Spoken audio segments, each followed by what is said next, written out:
আমি সরকারকে বলবো, সরকার যারা অপরাধী তাদেরকে ধরে, যারা নিরীহ, আমি আবারও বলছি আল্লাহ নিরীহ তাদেরকে ছেড়ে দেন। তা আলেমদের মধ্যে কেউ কেউ অপরাধী ছিল নাকি? তাহলে আপনার ভাষায় আলেমদের মধ্যে কেউ কেউ কি ছিল? অপরাধী ছিল। আলেমদের মধ্যে কি অপরাধী কেউ ছিল না? আল্লাহর জন্য সবাই। এবার প্রশ্ন করতেছে, হুজুর আচ্ছা বলেন তো, এদেশে এমন কিছু বক্তা যারা একটু জজবাতি গরম বয়ান দেয়, মানুষকে ইয়া করে, এদের কয়েকজনের নাম বলেন, আমাদের দরকার। আমি সর্বপ্রথম আমার নাম বলছি। কার নাম? আমার নাম বলছি। আমি জজবাতি জিয়াদি বয়ান করি। হুজুর আপনারা তো আমরা ধরছি, আছেই, অন্যদের নাম বলেন। ওয়াল্লাহি একটু বাড়াইও বলতেছি না, একটু বাড়ায় বলার সুযোগ নেই। এরপরে আমি একজন পীর সাহেবের নাম লিখছি, সত্যি কথা বলি, একজনের নাম লিখছি। এরপরে মামুন সাহেব হুজুরের নাম লিখছি। এরপরে গুনবী ভাই, আসলে যাদের নাম লিখছি মোটামুটি সবাই গ্রেফতার। তখন কি সবাই গ্রেফতার, রিমান্ড অবস্থায়।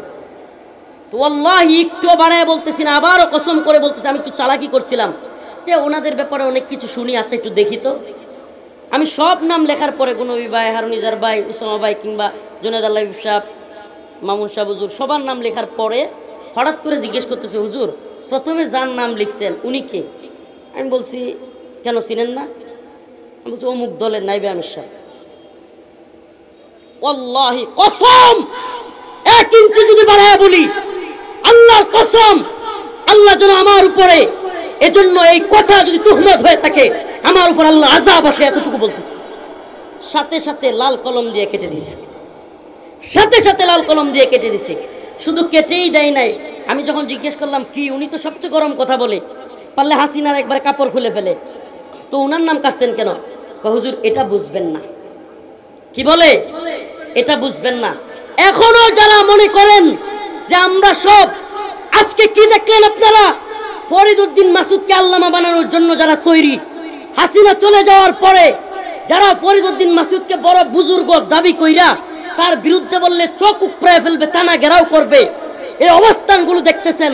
আর আমরা রিমান্ডে, আমি নিজে এটা যাচাই করে আসছি। এখন বলবেন হুজুর গোয়েন্দারা নিজেদের মধ্যে লাগায় দেওয়ার জন্য আপনাদের মধ্যে এগুলো করছে। আপনারা খুব বেশি বুঝেন না। সব কিছু এত আলাদিনের চেরাগ আপনারা কই পেলেন?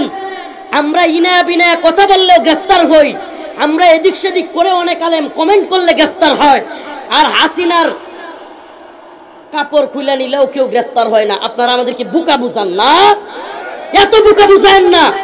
আজকে মুখ খুলতে বাধ্য হচ্ছি।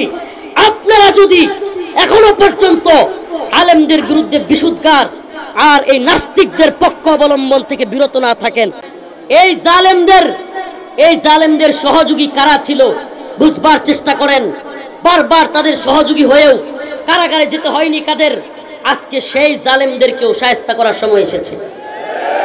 হয় পরিবর্তন হবেন, নিফাকি দূর করবেন, শাহবাগী ফরিদ উদ্দিন মাসউদের থেকে সমর্থন উঠিয়ে নেবেন, না হলে আমাদের জবান বন্ধ হবে না ইনশাআল্লাহ।